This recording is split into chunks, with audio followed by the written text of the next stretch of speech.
नमस्कार दोस्तों, आप लोगों का स्वागत है मेरे यूट्यूब चैनल यूपीएससी स्टूडेंट में। हम लोगों ने पिछले सेशन में देखा था गुप्ता पीरियड के बारे में। तो हमने गुप्ता पीरियड को देख लिया था। थोड़ा सा पॉइंट रह गया था, गुप्त साम्राज्य के जो पतन के क्या कारण थे।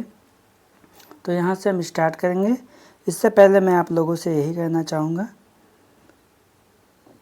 जो लोग पहली बार देख रहे हैं वीडियो को, चैनल को सब्सक्राइब कर देंगे एंड शेयर कर देंगे वीडियो को। और कैसा है आप लोग का जोश? लगभग ये क्लास हम ले रहे हैं एक सप्ताह के बाद। एक सप्ताह से हमारी तबीयत नहीं ठीक थी, तो आज मैं स्टार्ट कर रहा हूँ। गुप्त साम्राज्य के पतन के कारण पहले मैं आपको बता देता हूँ, उसके बाद हम स्टार्ट करेंगे गुप्तोत्तर काल के बारे में, ठीक है। तो गुप्त साम्राज्य के पतन के कारण के बारे में आपको बता दूं, तो आप लोग भी सोचिए 2-4 पॉइंट।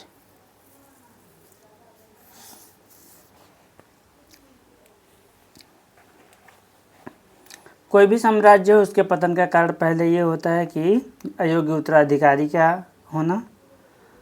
और इसके अलावा जो गुप्तोत्तर काल है उसमें देखो अयोग्य उत्तराधिकारी होने के कारण जो इसका पतन हुआ। सामंतवादी प्रशासनिक व्यवस्था हुआ इसके वजह से। सबसे प्रमुख कारण जो इसमें हुआ कि हूणों का आक्रमण हो गया है ना। और स्कंदगुप्त के समय शुरू हुआ और स्कंदगुप्त के उत्तराधिकारी नहीं रोक पाए इस आक्रमण को। इस वजह से जो है मालव मध्य भारत में जो है हूण जो है काफ़ी वहाँ पे प्रभाव डाल दिए है ना। और बंगाल या अन्य जो प्रांतों के गवर्नर है वो मतलब अपने आप को स्वतंत्र घोषित कर दिया। तो ये भी एक कारण हो सकता है, ठीक है। और भारतीय इतिहास का जो है ना, ये गुप्त काल को स्वर्ण युग कहा जाता है। क्यों कहा जाता है? तो इसलिए मानते हैं क्योंकि इस समय जो है राजनीतिक, अर्थव्यवस्था, कला, विज्ञान, साहित्य, इन सारी चीज़ों का जो है यहाँ पे विकास हुआ। महिलाओं की स्थिति के बारे में बताया गया, इससे बाल विवाह का प्रचलन बढ़ा। सती की जो है सती प्रथा भी बढ़ रही थी।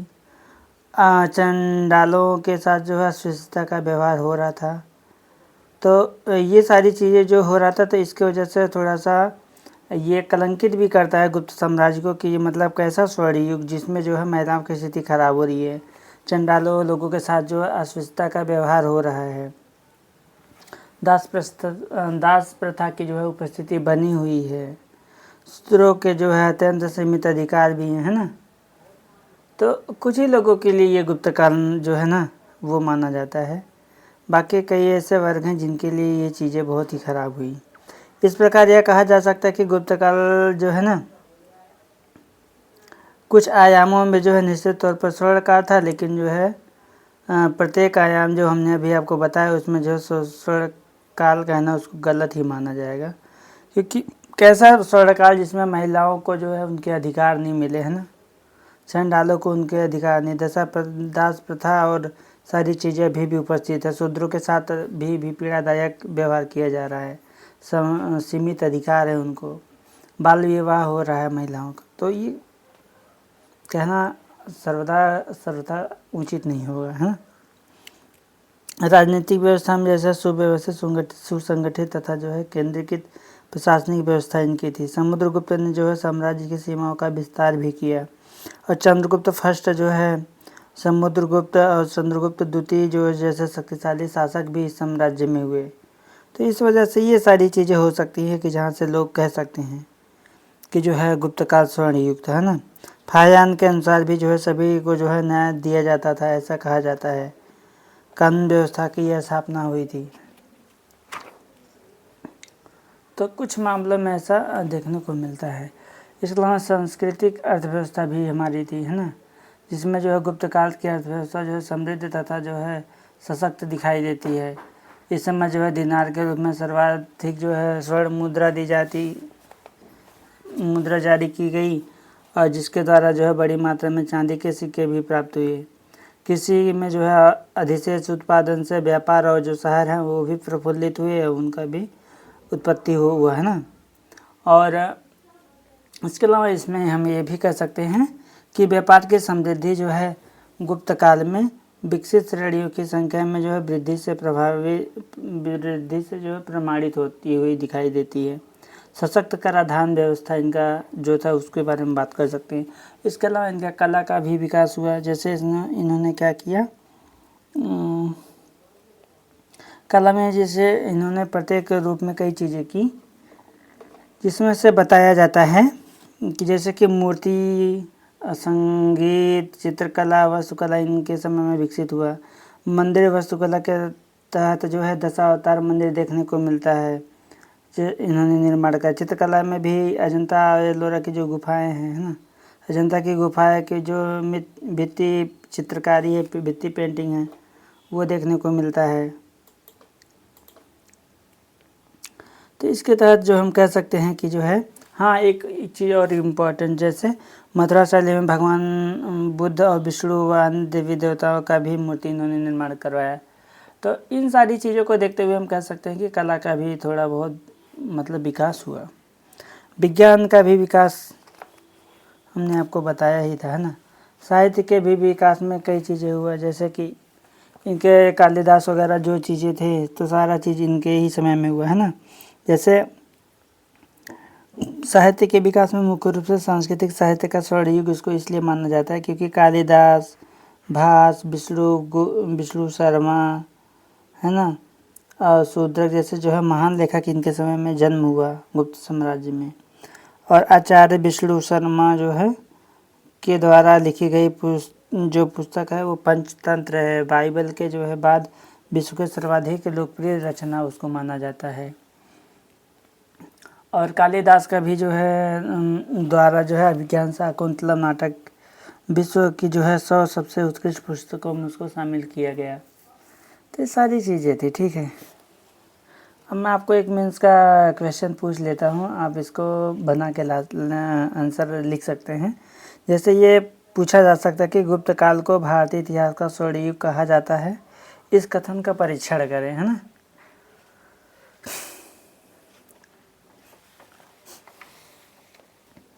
अब हम देखेंगे गुप्तोत्तर काल।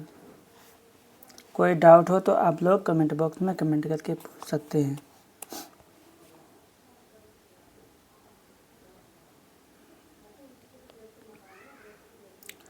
अब हम देखेंगे गुप्तोत्तर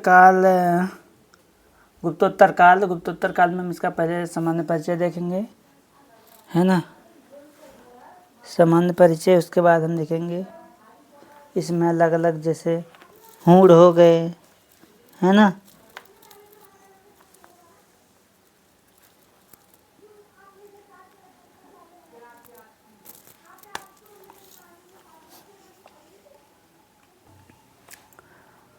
अब जब गुप्त काल जो है गुप्त साम्राज्य का पतन हुआ तो टूटा कई जैसे कुछ। अब इसमें कुछ जो गुप्त साम्राज्य के हैं वही रहेंगे, कुछ विरोधी राज्य रहेंगे, कुछ स्वतंत्र राज्य रहेंगे, ठीक। तो उन्हीं का सारा लोगों का देखेंगे, सामान्य परिचय देखेंगे, हर्षवर्धन को देखेंगे, उनका प्रशासन देखेंगे, और अन्य जो तथ्य है उसको अदर फैक्टर को बाद देखेंगे। जैसे इसमें हूण आक्रमण हुआ उसको मैत्रक को देखेंगे, और उसके बाद मौखरी वंश, परवर्ती, गौड़, पुष्यभूति, तो सारे देखेंगे, ठीक है। जैसे मैं आपको बता दूं सामान्य परिचय में गुप्त साम्राज्य का जो पतन और मगध का जो है ना पाटलिपुत्र के महत्व में जो है कमी, अनेक छोटे दो स्वतंत्र राज्यों का उदय भी हुआ। इसमें उत्तर भारत में जो है निम्न 5 राज्य महत्वपूर्ण थे, जिसमें जो है मौखरी वंश वो जो है कन्नौज की तरफ, जिससे पूर्वी उत्तर प्रदेश और बिहार तक ये फैला हुआ था। इसकी राजधानी कन्नौज होती थी। मुख्य शासक यहाँ पे जो है ईशान वर्मन और सर्ववर्मन होते थे। ईशान वर्मन और सर्ववर्मन, है ना। ईशान वर्मन जो है महाराजा धीराज की जो उपाधि धारण की। इसके अलावा गौड़ वंश आता है। गौड़ वंश जो है बंगाल में मुख्य रूप से फैला हुआ था। मुख्य शासक इसके शशांक होते हैं, जो बोधि वृक्ष को कटवाया था इन्होंने। और मौखरी वंश के राजा जो है गिरिवर्मन, है ना,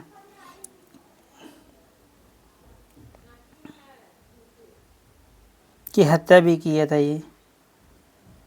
हाँ, हत्या करके उनकी जो पत्नी थी राजश्री ना, उसको बंदी बना लिया था। और अग्रवर्मन के भाई जो राजवर्मन को की हत्या भी इसने किया था। और इसके अलावा हूण का देखेंगे, हूण आक्रमण होता है तो हूण राज्य का स्थापना भी होता है। जैसे हूण राज्य कहाँ पे, बेसिकली हूण राज्य जो है देखने को मिलता है कश्मीर, पंजाब में, और जो है पश्चिम जो भारत है वहाँ पे। मध्य एशिया की जो बर्बर जाति थी ये हूण। मुख्य शासक इसके जो तोरमार तथा जो है मेहरकुल थे वो बर्बर थे। इसके अलावा मैत्रक है ना, मैत्रक के बारे में देखेंगे तो मैत्रक जो है वल्लभी, ये जो है सौराष्ट्र गुजरात की तरफ, और राजधानी इसकी जो है वल्लभी होती थी। और केंद्र जो है इसका यहाँ पे क्या होता था, शिक्षा, कला, साहित्य, व्यापार का ये केंद्र माना जाता था वल्लभी। और मुख्य शासक यहाँ पे जो है भट्टारक तथा ध्रुवसेन द्वितीय थे यहाँ के। उसके बाद आता है पुष्यभूति वंश। पुष्यभूति वंश में गुप्तोत्तर काल का जो है सबसे महत्वपूर्ण वंश ये माना जाता है। इसका क्षेत्र जो हरियाणा की तरफ, राजधानी इसका जो है थानेसर होता है। हर्ष ने जो है कन्नौज को राजधानी बनाया था बाद में, कन्नौज को जीत करके, है ना। संस्थापक जो प्रभाकर वर्मन जो थे उनके जो है, और सबसे महान शासक जो है हर्षवर्धन होता है। ठीक, हर्षवर्धन के बारे में अब हम पढ़ेंगे। ये देखो,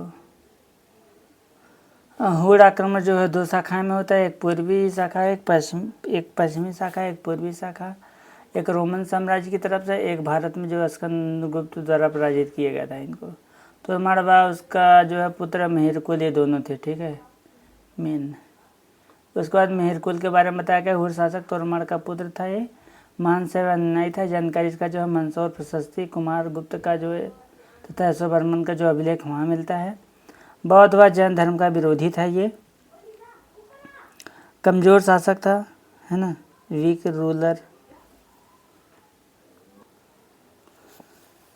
रूलर था। इसके अलावा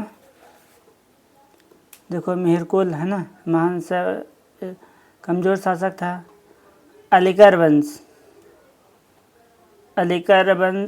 के शासक जो है यशोवर्मन ने हराया। मगध के परवर्ती गुप्त शासक नरसिंहगुप्त ने हराया। अन्य तथ्य भी जैसे राजकीय भाषा संस्कृत, सामंतवाद का चरम विकास इसके समय में हुआ। उसके बाद अन्य क्षेत्रीय वंश भी जो है पहचान में आए, जैसे वल्लभी के मैत्रक, कन्नौज के मौखरी, बंगाल के गौड़, ये भी मैंने आपको बता दिया। मालवा व मगध के जो है परवर्ती गुप्त शासक, यहाँ से हमने आपको जो है परिचय करा दिया था, ठीक है। अब जो हम देखेंगे थानेसर के पुष्यभूति तथा वर्धन वंश, सामान्य परिचय देखेंगे, हर्षवर्धन, प्रशासन और उसके अन्य तथ्य देखेंगे। अब हम पहले देख लेते हैं सामान्य परिचय। गुप्त काल के बाद जो है भारत में सबसे विशाल राजवंश जो होता है गुप्त काल के बाद, और ये जो है संस्थापक इसके जो है पुष्यभूति होते हैं। स्थान इसका थानेश्वर हरियाणा की तरफ होता है। महान शैव उपासक व सूर्य उपासक इनको कहा जाता है। प्रमुख शासक इसमें जो है नरवर्धन होते हैं, राज्यवर्धन प्रथम होते हैं, प्रभाकर वर्धन जो हर्ण केसरी इनको वास्तविक संस्थापक माना जाता है। उसके बाद जो है राज्यवर्धन द्वितीय व हर्षवर्धन इनको बोला जाता है, ये होते हैं, है ना। हर्ष की माता जो है सुमति ने अपने पति की बीमारी से न बचने की आशा में जो है पति के जीवित रहते हुए ही चिता में जो है जलकर आत्मदाह कर लिया था। और रसायन व सुसेन नामक जो है राजवैद्य ने जो है हर्ष के पिता प्रभाकर वर्धन को बीमारी से बचाने की पूरी कोशिश की, लेकिन वो बचा ना सके, ठीक है। अब हर्षवर्धन के बारे में बताया गया है। तो हर्षवर्धन जो है वर्धन वंश का जो है महान शासक होते हैं, है ना। 606 एडी से लेकर के 647 एडी तक रहते हैं ये जो महान साम्राज्य, इनके समय में बहुत विस्तार होता है। इनका साम्राज्य जो है हरियाणा से पंजाब, उत्तर प्रदेश, बिहार की तरफ फैल जाता है। और साहित्य व कला का भी विकास होता है ना। राजधानी इनका थानेश्वर के स्थान पर अब जो है बाद में जब विस्तार हो जाता है तो कन्नौज हो जाता है। चीनी यात्री जो है ह्वेनसांग इन्हीं के समय में भारत आता है। हर्ष के शासनकाल की जानकारी के स्रोत में जो है ह्वेनसांग की जो यात्रा वृत्तांत है वो है।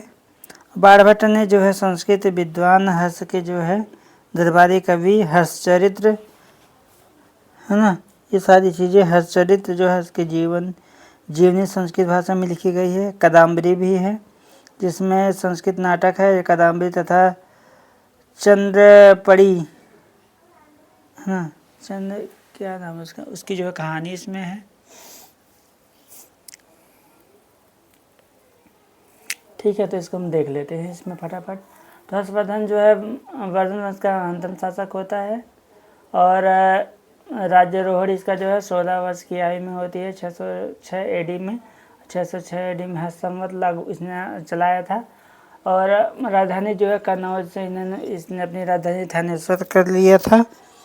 और उपाधियाँ इसने जो है हिंदुकाल का अकबर, शिलादित्य, कविंद्र है ना, शकलोत्तरा पथनाथ अपने आप को ये बोला था। जानकारी के स्रोत इसके दरबारी कवि बाणभट्ट जो है ना हर्षचरित्र व कादम्बरी लिखे थे, वहाँ से कल्हड़ द्वारा राजतरंगिणी लिखे गए, वहाँ से इसकी जानकारी मिलती है। ह्वेनसांग जो है सीयू की जो उसने अपनी एक यात्रा वृत्तांत लिखा था उसमें। और हर्षवर्धन जो है धावक नामक जो है कवि, प्रियदर्शिका, रत्नावली, नागानंद इसकी वहाँ से अभृतहरि, श्रृंगार शतक, बाणभट्ट जो है पुत्र भूषण भट्ट, कादम्बरी पूरा किया गया इसके समय में। आरंभ में ये शैव, बाद में ये जो है बौद्ध अनुयायी बन गया था। ठीक है,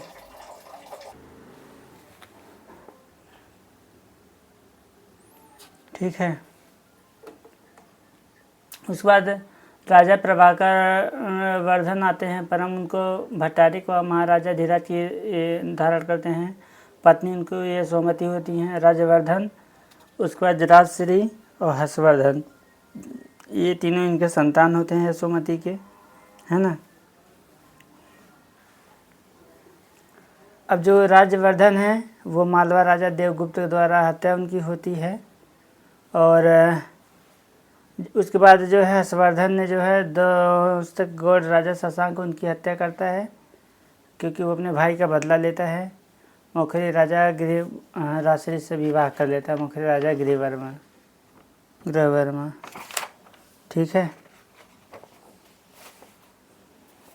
भवभूति संस्कृति विद्वान है और मालती माधव एक लिखे यशोवर्मन के दरबारी कवि थे, संस्कृत नाटक थे, है ना। हर्षवर्धन की भी कई रचनाएं हैं, जैसे उन्होंने संस्कृति विद्वान, रत्नावली, नागानंद, प्रियदर्शिका, है ना। हर्ष का जो प्रशासन है उसके बारे में बताया गया है।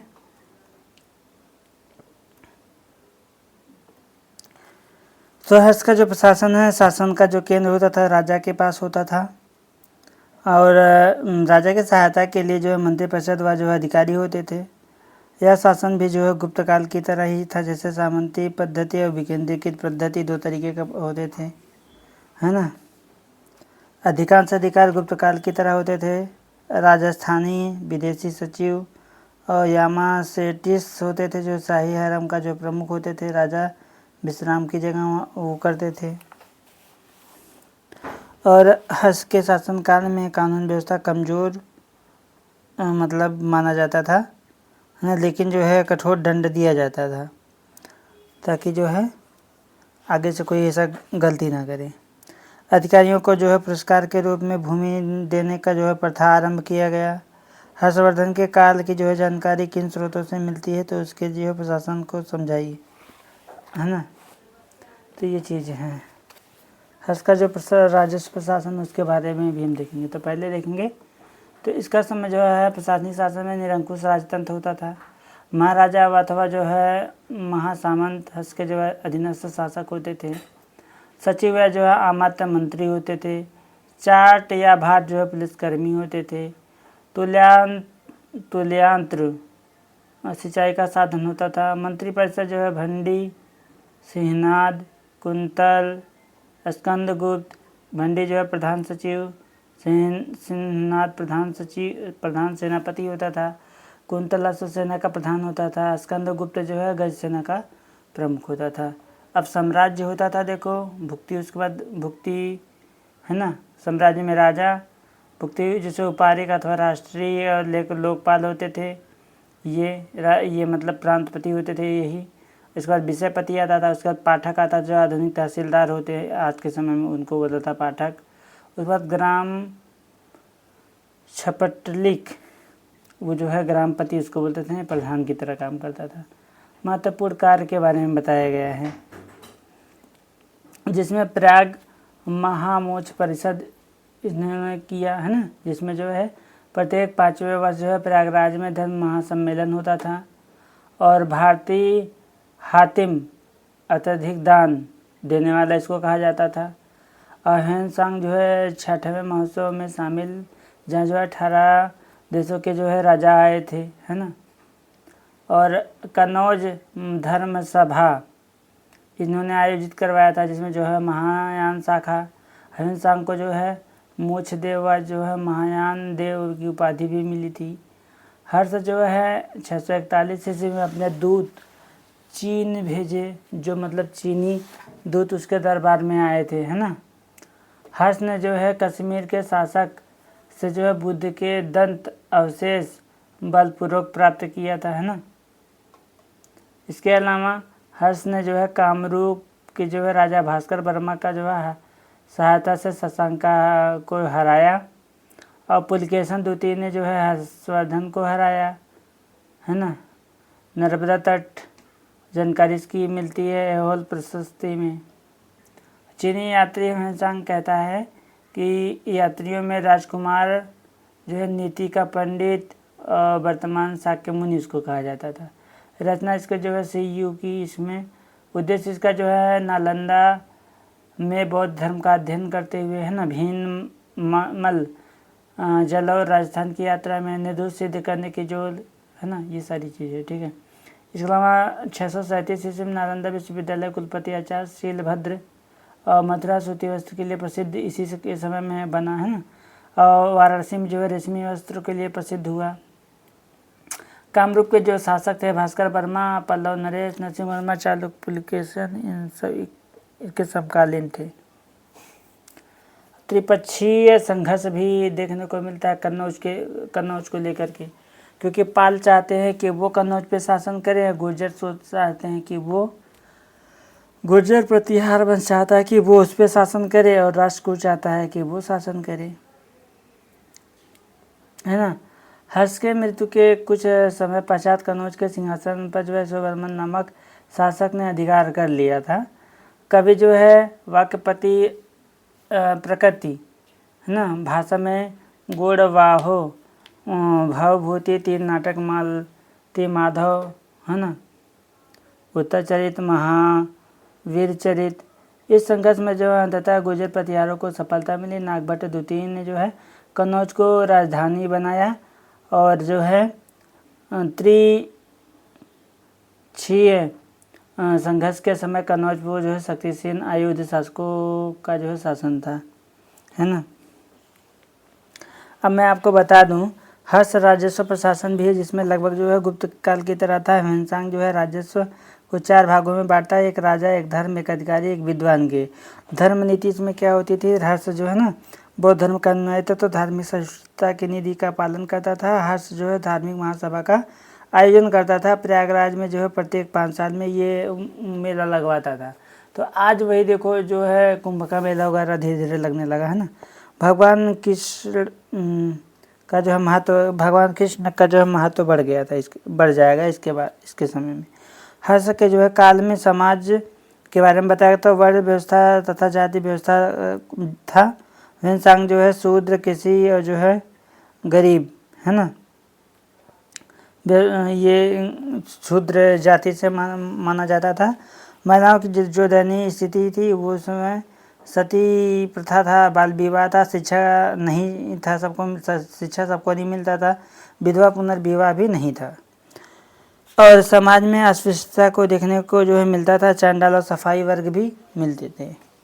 और हर्ष अन्य तथ्य भी, जैसे शिक्षा व्यवस्था में जो है गणित प्लस संस्कृत साहित्य होते थे। शिक्षा जो है, शिक्षा का अधिकार सबको नहीं था, है ना, लेकिन शिक्षा में जो है मात्र जो उच्च वर्ग को दी जाती थी, ब्राह्मण वैश्य क्षत्रिय को शिक्षा मंदिरों में दी जाती थी। शिक्षक जो है मात्र ब्राह्मण होते थे। उच्च शिक्षा केंद्र जो है नालंदा विश्वविद्यालय और बौद्ध में जो है महायान शाखा जो होते थे और ब्राह्मण। यहाँ पे भाषाओं का जो विकास जो है उच्च वर्ग और निम्न वर्ग और संस्कृत तीनों में हुआ। उच्च वर्ग जो है संस्कृत भाषा बोल रहा था और निम्न वर्ग जो है मिश्रित भाषा बोल रहा था। संस्कृत जो है अपभ्रंश भाषा होती थी, जो मराठी, बंगाली, गुजराती तीनों बोलते थे। अब जो राजतरंगड़ी है ना,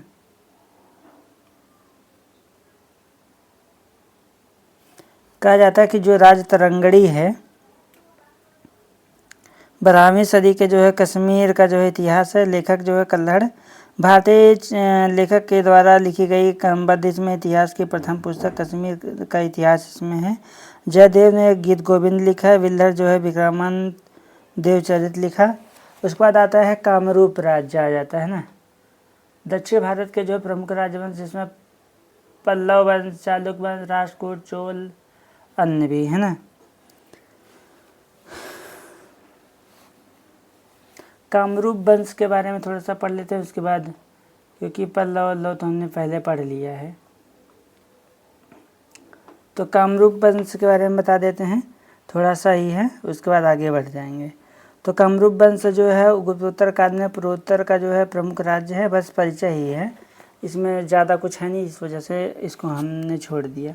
थोड़ा सा मैं आपको परिचय दे देता हूँ हिंट बस। गुप्तोत्तर काल में जो है पूर्वोत्तर का जो है प्रमुख राज्य होता था कामरूप, और क्षेत्र इसका जो है तिब्बत, पश्चिम बंगाल, असम, मेघालय, अरुणाचल प्रदेश की तरफ। अन्य नाम इसका जो है दावक राज्य होता था, है ना। और मुख्य शासक यहाँ का जो है पुष्य वर्मा या भास्कर वर्मा होते थे। हर्ष के सहयोगी होते थे। ह्वेनसांग जो है इन्हीं के समय में आया था। शशांक को इन्हीं के साथ में मिलकर के हर्ष ने हराया था। गुप्तोत्तर काल के जो है अन्य वंश में जैसे हमने पाल वंश, गुजर प्रतिहार वंश, राजस्थान का जो मालव वहाँ पे। तो हम पहले पाल वंश को देख लेते हैं।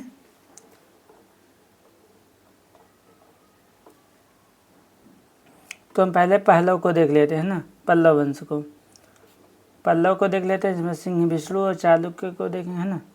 तो हम पल्लव वंश का राजधानी इसका जो है कांचीपुरम तमिलनाडु में होता था। इसमें जो है सिंह, विष्णु, महेंद्र वर्मन फर्स्ट, नरसिंह वर्मन फर्स्ट, नरसिंह वर्मन द्वितीय, परमेश्वर वर्मन फर्स्ट और महेंद्र वर्मन सेकंड, और नंदीवर्धन वर्मन द्वितीय, अपराजित वर्मन अंतिम शासक होता है। सामान्य परिचय, उत्पत्ति इसका जो है ओरिजिन होता था ब्रह्मा, अश्वस्थामा का वंशज इसको मानते हैं, और संस्थापक का जो है सिंह, विष्णु, है ना। ये सब मैं पहले भी करवा चुका हूँ। उपाधि जो है अवनी सिंह और वैष्णव धर्म के अनुयायी होते हैं। मल्लपुरम आदि वराह मंदिर वहाँ पे बना हुआ है। महाकवि जो है भारवी, है ना, किरातार्जुनियम। इसके अलावा प्राचीन भारत के जो बंदरगाह हैं उसके बारे में बताया गया। ये सारे बंदरगाह, है ना, मेजर एशियन पॉइंट है वहाँ पे, ये सारे हैं, ठीक। प्रमुख शासक के बारे में महेंद्र वर्मन प्रथम जो है मत विलास प्रहसन के जो है ना रचयिता, संस्कृत एकांकी नाटक, धार्मिक आडम्बरों पर जो है कटाक्ष है, और जो है बौद्ध तथा कपालिकों का जो है व्यंग, है ना, ये सारी चीज़ें हैं, ठीक है। और संगीत ग्रंथ कुडमीमाल के जो रचयिता हैं, प्रारंभ में जो है जैन ये होते हैं और बाद में जो है ये शैव धर्म को जो है अपना लेते हैं। इसके अलावा नरसिंह वर्मन आते हैं जो सबसे शक्तिशाली शासक होते हैं। ये बदामी जो चालुक्य राजा पुलकेशन द्वितीय को इन्होंने पराजित किया। उपाधि इन्होंने धारण की थी, तो उपाधि में इन्होंने वतापी कोंड और महामल्ल की उपाधि धारण की। चीनी यात्री ह्वेनसांग का आगमनी इनका भी ये समकालीन थे हर्ष के, है ना। और महाबलीपुरम में जो है एक ही चट्टान से तराशे हुए रथ मंदिर का निर्माण भी इन्होंने करवाया। 5 रथ मंदिर इन्होंने बनाए, है ना। सबसे छोटा जो है द्रौपदी रथ, ये रहा, देखो ये है रथ मंदिर। इसके बाद नरसिंह वर्मन द्वितीय आते हैं, राज सिंह का है ना, राज सिंह होता है। भारत में अरबी आक्रमण के समकालीन ये होते हैं, उपाधियाँ ये धारण करते हैं। राजा सिंह का और अगम प्रिय, शासकों का प्रेमी, शंकर भक्त, शिव का उपासक है, अपने आप को मानते हैं। कांची में जो है कैलाश मंदिर का निर्माण करवाते हैं। महाबलीपुरम में स्वरम मंदिर का निर्माण करवाते हैं और कैलाशनाथ मंदिर में पल्लव राजाओं और रानियों की तस्वीरें भी बनवाते हैं। प्रसिद्ध लेखक दंडिन है ना, ये देखो ये है मंदिर। कांचीपुरम में कैलाशनाथ मंदिर है और महाबलीपुरम में स्वरम मंदिर है।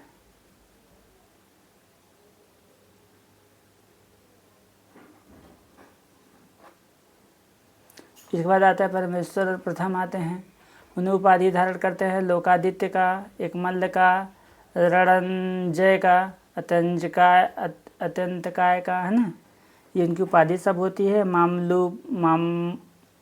मामल्लपुरम में जो है गणेश मंदिर का इन्होंने निर्माण करवाया। नंदीवर्धन द्वितीय आता है उसके बाद है ना। कांचीपुरम के जो है मुक्तेश्वर मंदिर तथा वैकुंठ पेरुमाल मंदिर बनवाते हैं। प्रसिद्ध जो है वैष्णव संत तिरुमगई अलवर का जो मंदिर है वो जनता द्वारा प्रत्यक्ष रूप से इनको चुना जाता है ना।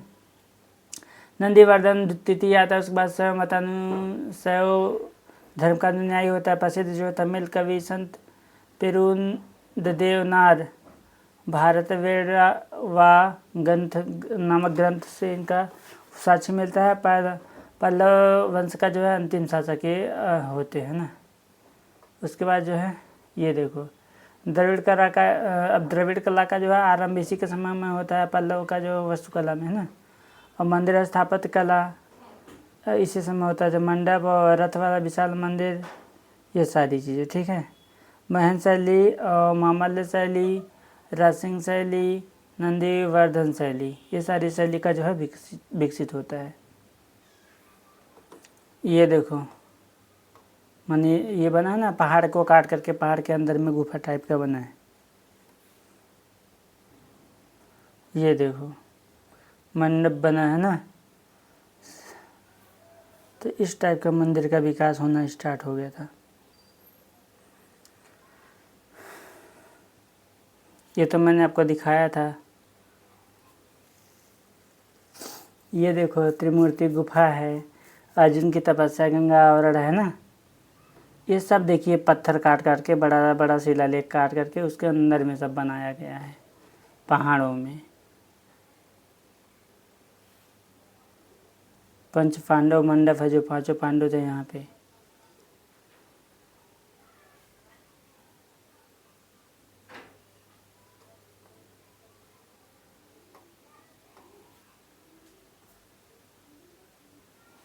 अब आता है चालुक्य वंश। चालुक्य वंश में जो है बादामी के जो है चालुक्य होते हैं, जो 550 से 750 AD तक रहते हैं। और कल्याणी के चालुक्य जो आते हैं वो 950 से लेकर 1100 तक रहते हैं। उसके बाद वेंगी के जो चालुक्य आते हैं उनका भी शासनकाल है 600 से लेकर के 1200 तक रहते हैं। अलग अलग जगह ये फैले रहते हैं।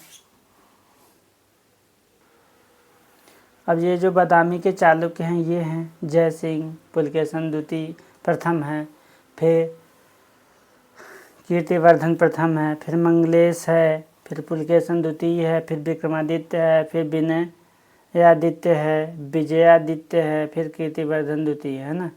राजधानी भी इसका बालाकोट कर्नाटक की तरफ है ना, वातापी इसको बोलते थे। अब देखेंगे पुलकेशन प्रथम के बारे में, तो वास्तविक संस्थापक यही माना जाता है। अश्वमेध यज्ञ इसने करवाया था। कीर्तिवर्धन वर्मन जो है प्रथम ये आता है। उसके बाद ये जो है वातापी का निर्माण करता है, इसको बोलते हैं है ना। और कोंकण विजय के फलस्वरूप ये गोवा रेवती द्वीप बंदरगाह पे इसने अधिकार भी कर लिया था। ये है रेवती है ना बंदरगाह। इसका पुलकेशन द्वितीय आता है, सबसे शक्तिशाली शासक होता है। इसकी जानकारी जो है संस्कृत के जो है रवि कृति द्वारा जो है रचित ऐहोल अभिलेख में मिलता है। कर्नाटक के भाषा ये संस्कृत भाषा का प्रयोग करता था। लिपि इसकी जो है दक्षिण ब्राह्मी थी है ना। और रवि कृति की तुलना में जो है कालिदास और भैरवी से होती है इसकी तुलना। इसके अलावा जो है ऐहोल कर्नाटक को मंदिरों का शहर कहा जाता है।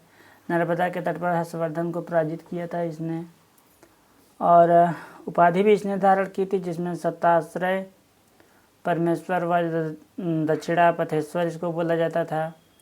और अश्वमेघ, वाजपेयी, सुवर्ण तथा जो है अग्रिमोष्टोम यज्ञ ईरान के जो है शाह खुसरो द्वितीय के दरबार में राजदूत भेजा था इसने। 641 एडी में हिमसांग की यात्रा भी इसके शासनकाल में भी हुआ था। 642 एडी में जो है पल्लव राजा नरसिंह वर्मन ने जो है पुलकेशन द्वितीय को हरा करके वातापी कोंड का जो है उपाधि धारण की थी, है ना। अन्य कई तथ्य जैसे बताया गया, मालवा को जीतने के बाद जो है विनयादित्य के जो है ना शकलोत्तरपथनाथ की उपाधि इसने धारण किया था। विक्रमादित्य प्रथम ने जो है पल्लव नरसिंह वर्मन को परास्त किया था, और जो है इसने चोल चेर पांड्य को हराया जिन्हें जो है 3 समुद्रों का स्वामी कहा जाता था। विक्रमादित्य द्वितीय आता है। उसके बाद पल्लव नरेश नंदीवर्मन द्वितीय को पराजित करके जो है कांची कोड की उपाधि धारण की। दक्कन में जो है अरबों ने आक्रमण भतीजा पुलकेशी की सफलता। विक्रमादित्य द्वितीय की जो पत्नी थी लोक महादेवी, है ना, इसके बारे में। अंतिम राजा जो है कीर्तिवर्धन द्वितीय होता है। इसके बाद आ जाता है राष्ट्रकूट वंश, है ना। राष्ट्रकूट वंश में जो है संस्थापक इसके देखेंगे दंती दुर्ग, राजधानी मान्यखेत, है ना। कृष्ण प्रथम, ध्रुव, उधर गोविंद तृतीय आता है।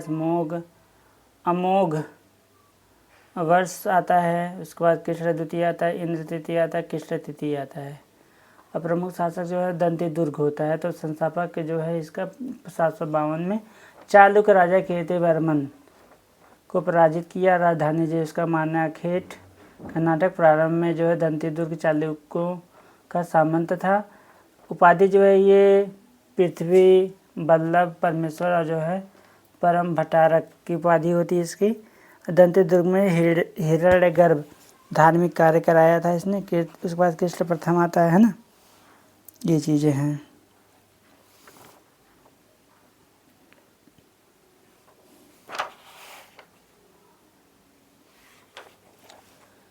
इसके बाद एलोरा में जो है कैलाश मंदिर का निर्माण। 16वीं गुफा एक ही चट्टान से बना एक विशाल मंदिर बनाया था। उपाधियाँ इसने जो है छत्र प्रजावाग, शुभतुंग और जो है अकाल वर्ष का था साम्राज्य विस्तार इसने किया। महाराष्ट्र, कर्नाटक, आंध्र प्रदेश, सवेंगी और जो है मध्य प्रदेश की तरफ ये पूरा, ठीक है, राष्ट्रकूट यहाँ पे थे फैले हुए। उसके बाद ध्रुव प्रथम आता है धारा वर्ष, जो उत्तर भारत में जो प्रतिहारों व पालों पर आक्रमण का जो है त्रिकोणीय संघर्ष में हिस्सा लिया। सफलता इसने प्राप्त की। इसने राजचिन्ह पर गंगा व यमुना को प्रतीक के लिए, है ना, किया। इसके अलावा जो उपाधि इसने धारण की निरुपमा का उपाधि मतलब निरुपमा मतलब अद्वितीय, काली वल्लभ युद्ध के शौकीन, और धारा वर्षा मतलब भारी वर्षा का, और श्री वल्लभ भाग्य के पसंदीदा। इसके बाद गोविंद तृतीय आता है। महानतम राष्ट्रकूट शासकों में से एक होता है। प्रतिहार शासक नागभट्ट द्वितीय को पराजित करता है। पल्लव पांड्य केरल व जो है गंग शासक श्रीलंका के राजा को पराजित करता है। उपाधियाँ धारण करता है। जगतुंगा, कीर्ति नारायण, जनवल्लभ, त्रिभुवन, है ना, धवला, प्रभुता वर्षा, श्री वल्लभ, अमोघ वर्ष। उसके बाद आता है इसका जन्म 800 ईस्वी में होता है। नर्मदा नदी के किनारे श्री भावन नामक स्थान पर सैनिक छावनी में जैन धर्म का अनुयायी होता है। कंकड़ में जो है कविराज मार्ग की रचना ये किया है। जिनसेन, है ना, ये सारी चीज़ें उपाधियाँ इस धारण करता है। तुंगभद्रा नदी में जल समाधि ले लेता है। और अरबी आते जो सुलेमान ने जो है समूह वंश के राजा को जो है विशालकाय बल्लर कहा है, ठीक है। अन्य भी से कई शासक आते हैं जिसमें इंद्र तृतीय आते हैं, उनके बारे में बताया। इंद्र तृतीय के शासनकाल में अरब निवासी अलम सूदी भारत आया था। और कल्याणी के जो है चालुक्य द्वितीय ने जो है 973 में कर्क रेखा को हरा करके राजकोट राज्य पर अपना अधिकार कर लिया था, है ना। उस बाद संस्कृत, इसके कल्चर के बारे में, तो संस्कृति इसकी जो है, ये शैव, वैष्णव, शाक्त, जैन धर्म के उपासक थे। मुसलमान व्यापारियों को इस्लाम के प्रचार की जो है स्वीकृति देते थे। और सतलोगी का जो है त्रय पुरुष मंदिर, उच्च शिक्षा का केंद्र, राजकोट शासन में ग्राम महाजन या जो है ग्राम महत्तर होते थे। गांव के मुखिया की सहायता करते थे। एलोरा की गुफा जो है 15 में विष्णु को नरसिंह और, है ना, अर्थात पुरुष सिंह के रूप में दिखलाया जाता था। एलोरा गुफाओं का सर्वप्रथम उल्लेख जो है फ्रांसीसी यात्री थेविनेट ने जो है 17वीं सदी में किया था, ठीक है। उसके बाद एक छोटा सा वंश आता है यादव वंश और होयसल वंश। ये जो इसकी राजधानी यादव वंश का होता है देवगिरी महाराष्ट्र में। संस्थापक बिल्लम पंचम होते हैं। सबसे प्रतापी राजा सिंधड़ होते थे। संगीत शास्त्री सारंगदेव, संगीत रत्नाकर ग्रंथ। अंतिम स्वतंत्र शासक जो है रामचंद्र, सेनापति मलिक काफूर का होते हैं। ये मलिक काफूर का सेनापति होता है ना। और उसके बाद होयसल वंश आता है। संस्थापक विष्णुवर्धन था। राजधानी द्वार समुद्र और बेलूर में जो चेन्नई केशव मंदिर। अंतिम शासक जो है वीर बल्लाल तृतीय होता है। जो सेनापति जो है ये भी मलिक काफूर का। इसके बाद आता है कादम्ब वंश, गंग वंश, काकतीय वंश। कादम्ब वंश जो है संस्थापक मयूर शर्मन, विंध्यन के जो है कांची में रहता है। राजधानी जो है वैजयंती और वनवासी। इसके बारे में बस थोड़ा सा जान लो, ज़्यादा इम्पोर्टेंट है नहीं। गंग वंश आता है। संस्थापक जो है वज्रहस्त पंचम। और प्रारंभिक जो है राजधानी इसके जो है कोलाल, मतलब कोलर थी, जो बाद में जो है तलकाड हो गई। गंग शासक माधव प्रथम जो दंतक सूत्र पर टीका है। और उसके बाद काकतीय वंश आता है। संस्थापक इसका जो है बीटा प्रथम होता है। राजधानी इसका जो है अमंकोंड से जो है वारंगल, तेलंगाना और आंध्र प्रदेश। शक्तिशाली शासक जिसमें गणपति होता है। और रायगढ़ केसरी रुद्रमा देवी गणपति की बेटी होती है, जो रुद्रदेव महाराजा के नाम से जो है 35 वर्ष तक जो है शासन करती है, ठीक है। अब हम देखेंगे शाही चोल साम्राज्य के बारे में। तो शाही चोल साम्राज्य में प्रथम इसका सामान्य परिचय देंगे, प्रमुख शासक देंगे, प्रशासन देखेंगे, कला देखेंगे, समाज देखेंगे, व्यापार देखेंगे। ये थोड़ा इम्पोर्टेंट है। यहाँ से जो है विजयालल होता है, आदित्यवन, फिर प्रांतकवन, राज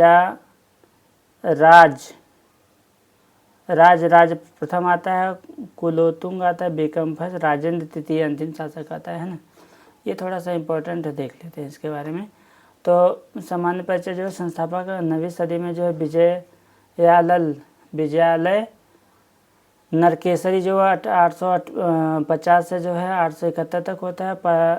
पल्लव का सामंत ये होता है। और वास्तविक जो संस्थापक जो है आदित्य फर्स्ट होता है, कोंडराम, जो मतलब अच्छे से उसको संभालता है अपनी राजधानी को। ये पूरा जो है चोल साम्राज्य, यहाँ से देखिए पूरा श्रीलंका, ये सारा पूरा जो छोटा छोटा द्वीप है सारा फैला हुआ था। तो इनके पास काफ़ी अच्छा जो है नेविगेशन भी होता था। नाविक ये बहुत अच्छे होते थे, क्योंकि इनको यहाँ तक जाने के लिए नाव का सहारा लेना होता था ना, जहाज़ का। राजधानी जो है तंजौर इनकी होती थी, है ना। और वस्तुकार जो है राज पेरुथच्चन। और ये चोल जो है शैव अनुयायी होते थे। प्रमुख शासक इसमें बताया गया प्रांतक प्रथम था, राज प्रथम होते थे, और राजेंद्र प्रथम, है ना। और अन्य शासक जो हैं वो थोड़ा सही हैं। अब प्रांतक जो प्रथम है 907 AD में। थोड़ा सा यहाँ से इम्पोर्टेंट इसलिए हो जाता है क्योंकि मोदी जी ने अभी थोड़ा सा इसके बारे में आपको बताता हूँ, ठीक है। तो प्रांतक प्रथम जो है 907 AD में पांड्य जो है राजसिंह द्वितीय तथा श्रीलंका कांस्य पंचम की जो सेना को पराजित किया उपाधि इसने धारण की, मदुरै कोंड, है ना, पांड्य शासक राजसिंह द्वितीय को हरा करके, एवं सुंदर चोल। राष्ट्रकूट नरेश जो है कृष्ण तृतीय ने जो है तो कल्लम के युद्ध में पराजित किया। उत्तर मेरु के जो अभिलेख हैं जो इनके बारे में बताते हैं। बैकुंड पेरुमल मंदिर, कांचीपुरम, तमिलनाडु। चोल स्थानीय स्वशासन यहाँ पे था।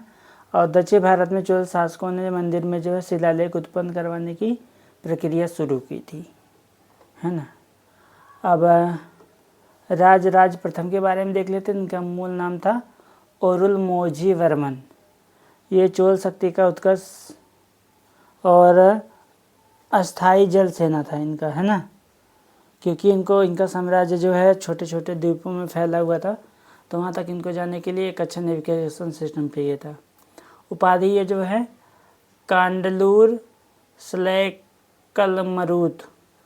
श्रीलंका शासक महेंद्र पंचम पर इन्होंने अधिकार कर लिया था। नामकरण जो इन्होंने किया, है ना। श्रीलंका की राजधानी अनुराधापुर को नष्ट कर जो है पोलनरुआ मतलब जयनाथ को राजधानी बनाया था। जयनाथ मंडलम को राजधानी बनाया था। मालदीव समूह पर अधिकार इन्होंने कर दिया था। स्थानीय स्वशासन को प्रोत्साहन दिया था। ठीक है, ये चीज़ें हैं। प्रदेशों मंदिर का निर्माण किया था, इन्होंने उपाधि धारण की थी। तो मुमी दी चोल देव, जयगोंड, चोल मार्तंड, शिवपाद शेखर। इसके बाद राजेंद्र प्रथम आता है जो मोस्ट इम्पोर्टेंट हो जाते हैं। ठीक है, इनके समय में बहुत कुछ होता है। संपूर्ण श्रीलंका को इन्होंने जो है विजित किया था। और इसमें दक्षिण का जो है इनको नेपोलियन कहा जाता था। बंगाल के जो है पाल शासक महिपाल प्रथम को पराजित किया था। इन्होंने उपाधि धारण की गंगई कोंड चोल। नवीन शहर इन्होंने बनाया था गंगई कोंड चोलपुरम, है ना। माली गाई कोल व्यवस्थित माप प्रणाली इन्होंने बनाई। श्री विजय साम्राज्य के जो है 12 दक्षिण पूर्व एशिया द्वीपों पर अधिकार किया। उद्देश्य इनका था भारतीय व्यापारियों के मार्ग में जो है चीन से व्यापार में आ रही बाधाओं को दूर करना, है ना, ताकि चीन से व्यापार कर सकें। बंगाल की खाड़ी जो है चोलों का झील था वो, है ना। ये देखो बहुत ही लंबा, देखो पूरा फैला हुआ है यहाँ तक चोल साम्राज्य।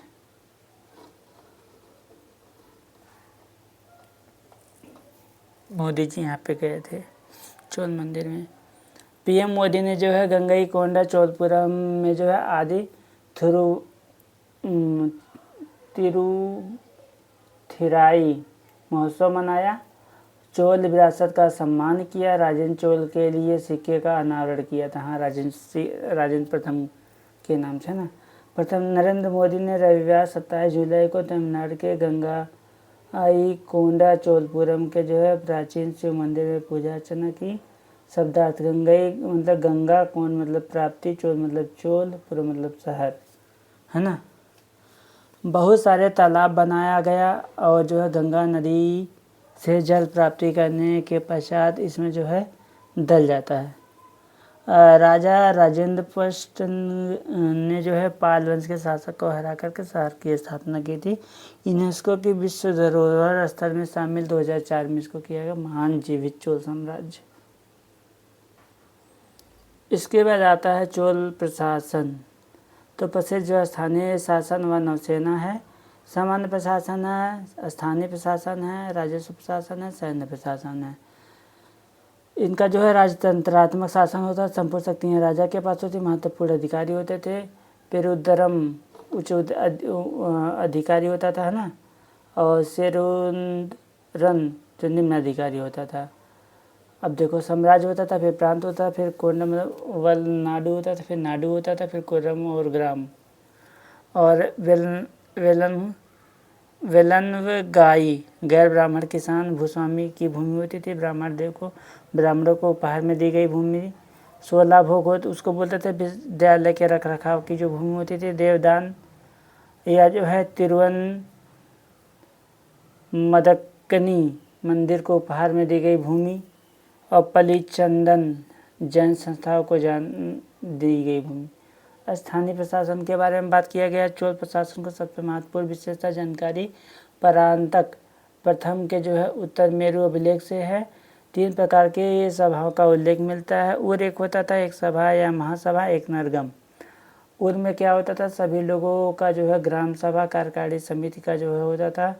सभा या महासभा गांव के वरिष्ठ ब्राह्मणों का सभा होता था। अग्रहारों ब्राह्मणों को जो है दान दिए गए गांव की संस्था होती थी।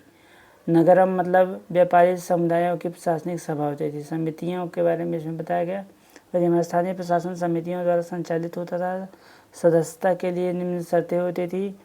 ऐसी भूमि जो 1.5 एकड़ का जो स्वामी जहाँ से जो है भू राजस्व वसूला जाता था, अपना घर होना चाहिए ऐसा माहौल, और उम्र जो है 35 से 70 के बीच होता था। वेदों का ज्ञान होना चाहिए, प्रशासनिक मामलों की जानकारी होनी चाहिए, और इनको है ना ईमानदार, और चोरी के अपराध में दंडित व्यक्ति सदस्य नहीं बन सकता था। जिसने अपने या अपने संबंधियों के खाते जमा नहीं कराए हैं वह चुनाव नहीं लड़ सकता था, है ना। यदि कोई पिछले 3 सालों में किसी समिति का जो सदस्य रहा तो वह किसी भी समिति का जो सदस्य नहीं बन सकता था। ठीक है।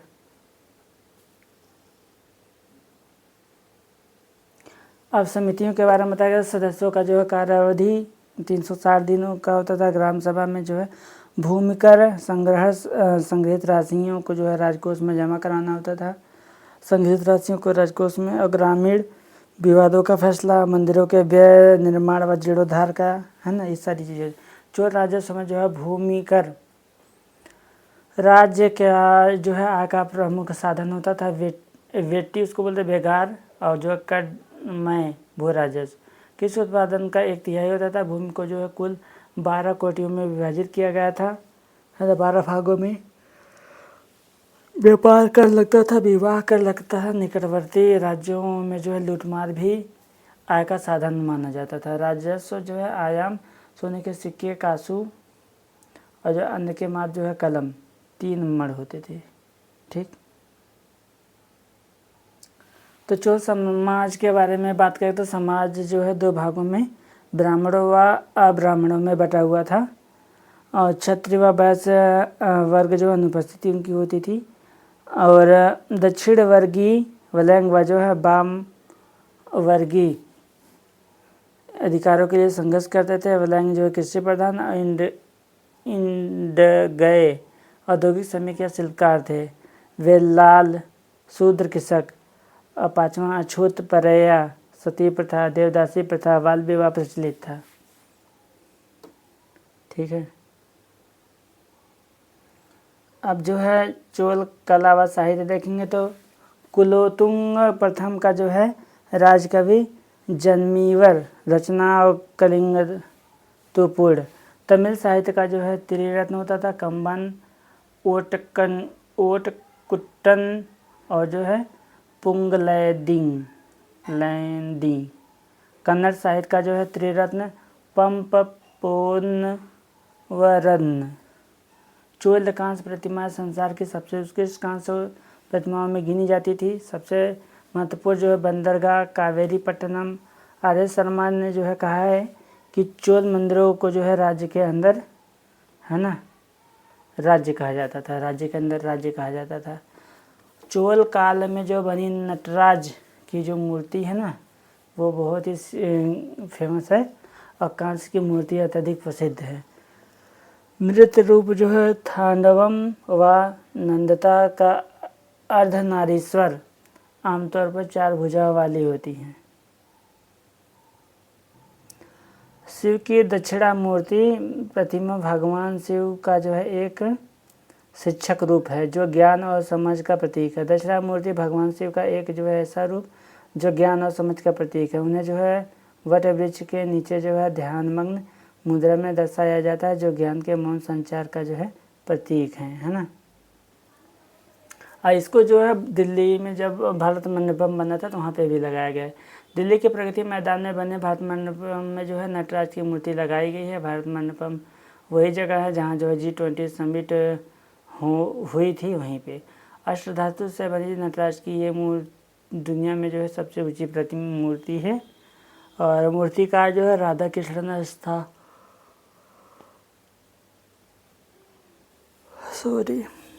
मूर्तिकार जो है राधा कृष्णन स्थापति।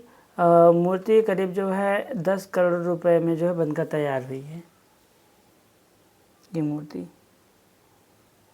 ये कभी कभी पूछ लेता है कि जो है पल्लव शासकों ने अपने अभिलेखों में मुख्य रूप से जो है प्राकृतिक और संस्कृत भाषाओं का प्रयोग किया है, लेकिन कुछ अभिलेख जो है तमिल में भी पाए गए हैं।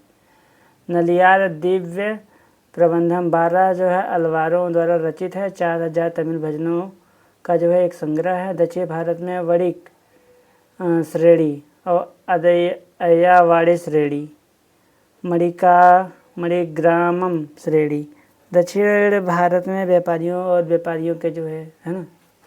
और अंकोरवाट का जो है विष्णु मंदिर कंबोडिया मेकांग नदी है ना, राजा सूर्यवर्मा द्वितीय ने बनवाया था।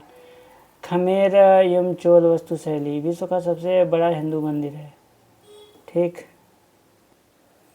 अब आ जाता है पूर्व मध्यकाल। तो राजपूत काल आता है इसमें 647 से 1192 AD तक। उत्पत्ति इसकी जो है गढ़वाल वंश, चंदेल वंश, मालवा के परमार, अन्य गुजर प्रतिहार, चौहान राज, गुजरात अहिलवाड़ के चालुक, पाल वंश है ना, चौहान वंश, गुजर प्रतिहार, अग्निकुंड, परमार, सेना वंश है ना, ये सब देख लेते हैं। सेन वंश राजपूतों की अब उत्पत्ति यहीं पे होती है। तो संस्कृत भाषा में राजपुत्र से राजपूत आते हैं। राजपूत जो क्षत्रिय, सूर्यवंशी, चंद्रवंशी होते हैं। चौहान, परमार, गुजर प्रतिहार, चालुक्य ये सब होते हैं, है ना। और उसके बाद सिद्धांत विद्वान के बारे में अबू पर्वत जो है विशिष्ट का अग्निकुंड है। विद्वान जो है चंद्रप्रदाय का पृथ्वीराज रासो है। शक कुषाण व हूण कर्नल टाड ने कहा है ना। ये सारी चीज़ें कही गई हैं, देख लेना। अब आता है पहले गुर्जर और प्रतिहार वंश। तो इसमें कहा गया क्षेत्र जो इसका जो होता है उज्जैन, कन्नौज का जो है भीनमल। संस्थापक इसका नागभट्ट प्रथम होता है। सबसे शक्तिशाली शासक जो है मिहिरभोज होता है, जो 836 से लेकर के 885 तक रहता है। राजधानी इसका कन्नौज होता है। वैष्णव आदिवरा उपाधि धारण करता है। ग्वालियर लेख में जो है शून्य प्रमाण इसके मिले। उपाधि जो है आदिवरा का प्रमाण मिला है ना।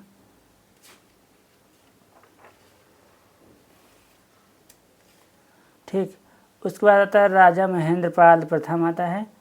और ये इसका प्रसिद्ध विद्वान जो है राजशेखर, जिसने जो है काव्य मीमांसा, कर्पूर मंजरी, बाल रामायण, प्रचंड पांडव, विद्यशाल भंजिका, हरविलास, भुवन कोश, सरचिका। प्रतिहार शासक जो है महिपाल प्रथम, बगदाद निवासी अलमसूदी। अंतिम शासक जो है यशपाल। गढ़वाल राठौर राजवंश संस्थापक जो है चंद्रदेव हैं। राजधानी जो है वाराणसी। सर्वाधिक शक्तिशाली राजा जो है गोविंद चंद हैं। मंत्री जो है लक्ष्मीधर। शास्त्रों का जो है प्रकांड पंडित। कृत्यकल्प तरु नामक ग्रंथ। रानी कुमार देवी। सारनाथ में जो है धर्मचक्र जिनबिरा है ना। पृथ्वीराज तृतीय ने जो है स्वयंवर से जयचंद की पुत्री संयुक्ता का जो है अपहरण कर लिया था। अंतिम शासक जो है जयचंद हुआ। गौरी ने जो है उसको 1194 में चंदावर के युद्ध में मार डाला था। ठीक है, उसके बाद चहमान या चौहान वंश आते हैं। ठीक, और ये जो है संस्थापक इसका जो वासुदेव होता है। प्रारंभिक जो राजधानी इसका अहिच्छन्न होती है। अभयराज द्वितीय ने जो है अजमेर राजधानी बनाया इसको। और अर्डो राज के पुत्र विग्रह राज द्वितीय विशलदेव और विग्रह राज चतुर्थ कृत हरिकेली नामक संस्कृति जो है जो 2.5 दिन के झोपड़ा के ऊपर उकरवाया गया है। विग्रह राज जो फोर्थ द्वारा निर्मित एक विद्यालय है ना। हरिकेली नाटक के कुछ अंश यहाँ पे जो है 2.5 दिन के झोपड़े पे उकरवाया गया है। ठीक, पृथ्वीराज तृतीय के बारे में बात किया गया है, जिसके राज्य कवि जो चंद्रप्रदाय थे। रचना जो है पृथ्वीरासो इनका। हिंदी भाषा महाकाव्य है। हिंदू गौरव का जो है अंतिम सूर्य है। दल पुंगल मतलब विश्व विजेता की उपाधि। पृथ्वीराज तृतीय को जो है संरक्षिका माता कर्पूरी देवी, और जो है कि कलचुरी राजा जो है अचल राज की पुत्री है ना जयानक। पृथ्वीराज विजय इसको चंदेल शासक जो है परमदेव को जो है 1182 में तुमुल के जो है युद्ध में पराजित किया गया, जिसमें जो है परमदेव के प्रसिद्ध सेनापति आल्हा और उदल मारे गए थे। इसी में आल्हा और उदल के बारे में बहुत फेमस, वो बहुत ही महान ये सेनापति थे। और तराइन का युद्ध हुआ, जो तराइन का युद्ध प्रथम हुआ 1991 में। पृथ्वीराज तृतीय ने विजय हुआ इनका, और मोहम्मद गोरी हार गया। तराइन का द्वितीय हुआ, गोरी की जो है विजय हुआ, और पृथ्वीराज तृतीय जो है हार गए। घोड़े का नाम इनका जो है नाट्य रंभा था। मुख्य सेनापति इनका जो खांडे राव थे। रणथंभौर के जैन मंदिर का जो है शिखर पृथ्वीराज तृतीय ने बनवाया था, है ना। उसके बाद चंदेल वंश आता है। बुंदेलखंड में जो है कि भूमि पर चंदेल वंश आता है। संस्थापक इसका नन्नुक होते हैं, और प्रारंभिक राजधानी कालिंजर महोबा होती है। राजधानी खजुराहो। राजा धंग ने जो है अपनी राजधानी कलिंजर से जो खजुराहो स्थानांतरित की थी।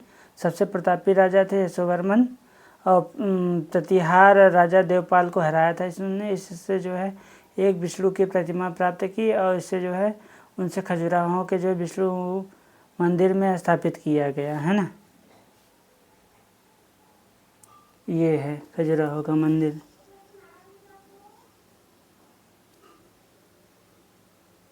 ये सब देखो कलाकृतियाँ बनी हैं वहाँ पे।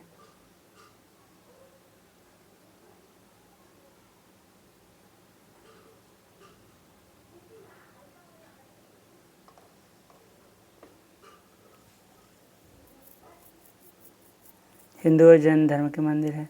और उसका सोलंकी अथवा गुजरात के चालुक्य वंश आते हैं। संस्थापक जो है मूल राज प्रथम होते हैं, संवर्धन करनाई होते हैं। राजधानी जो है हिलवाड़ होता है। भीम प्रथम जो महमूद गजनवी ने जो सोमनाथ के मंदिर पर आक्रमण किया। भीम प्रथम ने जो है सामंत बीमल ने जो है अबू पर्वत और दिलवाड़ा मंदिर का जो प्रसिद्ध जैन मंदिर बनवाया वहाँ पे। प्रथम शक्तिशाली शासक जो है जयसिंह सिद्धराज थे। प्रसिद्ध जैन विद्वान हेमचंद्र है कुमार पाल चरित और मोढेरा के जो है सूर्य मंदिर है ना का जो है सोलंकी राजाओं का शासनकाल में इसका जो है हुआ निर्माण हुआ। और सिद्धपुर में जो है रुद्र महाकाल के मंदिर का निर्माण हुआ। खंभात में जो है खंभात की खाड़ी जहाँ पे खंभात में जो है तोड़ी गई मस्जिद में के जो पुनर्निर्माण के लिए आर्थिक सहायता भी इन्होंने दी थी।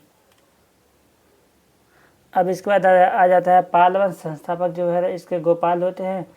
राजधानी इसका मुंगेर होता है बिहार में। बौद्ध धर्म के अनुयायी होते हैं। गोपाल जो है दंतपुरी विश्वविद्यालय की स्थापना करते हैं। जनता द्वारा प्रत्यक्ष रूप से इनको चुना जाता है। और सबसे महान शासक होते हैं धर्मपाल, जो सोमपुर महाविहार व विक्रमशिला विश्वविद्यालय बनवाते हैं। गुजरात कवि सोठड ने जो है धर्मपाल को जो है उत्तरापद स्वामी कहा है। और त्रिपक्षीय संघर्ष पाल वंश, गुर्जर प्रतिहार वंश और राजपूत वंश के बीच हुआ, जिसमें पाल वंश की ओर से सर्वप्रथम जो है धर्मपाल शामिल हुआ था। इसके अलावा सुवर्ण भूमि के जो है शासक बालपुत्र देव के जो अनुरोध पर देवपाल ने उसे नालंदा में एक बौद्ध विहार बनाने के लिए 5 गांव दान भी दिए थे। ठीक है। इसके बाद सिसोदिया वंश आता है, सेन वंश आता है। सिसोदिया वंश जो आता है मेवाड़ का है ना। मेवाड़ की राजधानी चित्तौड़। विजय स्तंभ का निर्माण राणा कुंभा ने जो है चित्तौड़ में करवाया। और खतौली का युद्ध जो है हुआ 1518 में। राणा सांगा और इब्राहिम लोदी के बीच यहाँ युद्ध हुआ। संस्थापक जो है सामंत सेन। राजधानी जो है नदिया। प्रमुख शासक जो है विजय सेन, बल्लाल सेन और लक्ष्मण सेन। सेन शासक जो है बल्लाल सेन जो है दान सागर सेन वंश का बात कर रहा हूँ मैं। संस्थापक जो है सामंत सेन होता है। इसकी राजधानी नदिया होता है। प्रमुख शासक जो है विजय सेन, बल्लाल सेन व लक्ष्मण सेन होते हैं। सेन शासक जो है बल्लाल सेन दान सागर व अद्भुत सागर नामक ग्रंथ लिखते हैं। लक्ष्मण सेन की राज्य भाषा में जो है गीत गोविंद के लेखक जय देव और पवन दूत के लेखक जो है धो एवं ब्राह्मण सर्वस्व के लेखक हलायुद्ध रहते थे, है ना, हलायुद्ध रहते थे। और सेन राजवंश जो है अभिलेख सर्वप्रथम हिंदी में जो उत्कीर्ण करवाया। लक्ष्मण सेन संवत जो है 1118 से 1119 ईस्वी में चालू हुआ। लक्ष्मण सेन जो है बंगाल का अंतिम हिंदू शासक था। उसके बाद कश्मीर के राजवंश आता है काकोट वंश, उत्पल वंश, लोहार वंश आता है ना। अब 627 ईस्वी में जो है दुर्लभवर्धन नामक एक व्यक्ति ने कश्मीर में काकतीय वंश की जो है, इसी को काकतीय वंश भी कहते हैं, की स्थापना की। हिंसा की यात्रा। सबसे शक्तिशाली जो है राजा ललितादित्य मुक्तापीड कश्मीर का जो है मार्तंड मंदिर बनवाया। उत्पल वंश का जो है संस्थापक अवंतीवर्मन सिंचाई के लिए नहरों का निर्माण कराया। उत्पल वंश की रानी जो है दीना थी। इस बार लोहार वंश का संस्थापक संग्राम राज ने किया। लोहार वंश का जो शासक हर्ष विद्वान कवि तथा जो है कई भाषाओं का ज्ञाता था। कल्लड़ हर्ष का जो है आश्रित कवि था। इसके अलावा जय सिंह लोहार जो है 1128 से जो है 1155 के शासन के साथ जो है ही कल्याण की राज तरंगड़ी का जो है विवरण समाप्त हो जाता है। ठीक है। इसके बाद परमार वंश आता है। परमार वंश में जो है सामान्य परिचय देंगे तो राष्ट्रकूटों के सामंत ये होते हैं। इसका क्षेत्र मालवा क्षेत्र होता है। स्थापना इसका जो उपेंद्र, ये हमने पढ़ लिया था अभी। ठीक है। और राजा मुंज सियक द्वितीय का जो पुत्र होता है। कल्याणी के चालुक्य तैलाप द्वितीय ने मार डाला इसको। जानकारी जो है मेरुतुंग की जो है प्रबंध चिंतामणि से मिलता है। दरबारी कवि इसके जो है सांक पद्मगुप्त के द्वारा और 10 रूपक धनंजय, है ना, इसके दरबारी कवि थे, इन्होंने लिखा था। तो ये सारी चीज़ें हैं। ठीक है। हलायुद्ध जो भारत के प्रसिद्ध ज्योतिष गणितज्ञ और जो है वैज्ञानिक थे। ग्रंथ जो है मित्र संजीवनी इन्होंने लिखा था। इसके बाद आता है राजा भोज। कहाँ राजा भोज, कहाँ गंगूतेली, उसी में से राजा भोज है। राजधानी जो है इनका धारा नगरी वर्तमान धार में है। और मध्य युग का जो है विक्रमादित्य या कविराज त्रिकालयज्ञ सरस्वती कंठाभरण इनको बोला जाता था। रचना इन्होंने सरस्वती कंठाभरण भोज प्रथम इन्होंने लिखी थी। व्यवहार मंजरी, श्रृंगार मंजरी, चंपूरा रामायण और श्रृंगार प्रकाश, युक्तिकल्प तरु, योग सूत्रवृत्त, आयुर्वेद सर्व, है ना, ये सारी इन्होंने लिखे। निर्माण इन्होंने भोजपुर में जो है भोपाल में, ये देखो ये मूर्ति इन्होंने, है ना, भोज से 8 तालाब, साइक्लोपियन बांध, अब नारायण मंदिर राजस्थान, भोजशाला इन्होंने बनाया। संस्कृत में जो है इन्होंने महाविद्यालय धार MP में, ये सारी किया, देख लेना। ठीक। उदय नीलकंठेश्वर मंदिर। अंतिम शासक जो है अलाउद्दीन खिलजी यहाँ होता है। 1305 में महालक देव को परास्त करता है वो।